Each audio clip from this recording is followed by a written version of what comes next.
కష్టాలు ఏమైనా ఉంటే భార్య భర్త మాత్రమే, పిల్లలు లేనప్పుడు తలుపు వేసేసి మాట్లాడుకోవాలి. వాళ్ళు వింటున్నారంటే ఇద్దరు ఏ కష్టమో లేనట్టుగా చిదానందంగా లక్ష్మీనారాయణంలాగా నవ్వుతూ ఉండాలి హాయిగా.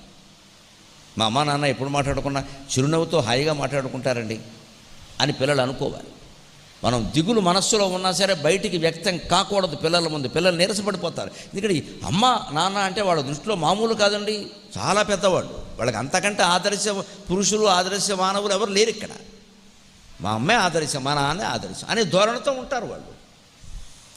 ఆ అమ్మ ఒక్కసారిగా నీరసపడిపోయేసరికి, ఆ నాన్నగారు ఒక్కసారిగా నీరసపడిపోయేసరికి వాడికి అయోమయం అయిపోతుంది ప్రపంచం అంతా.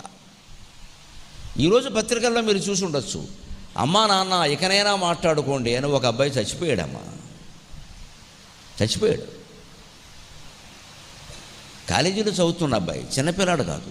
అమ్మా నాన్న ఇకనైనా మాట్లాడుకోండి.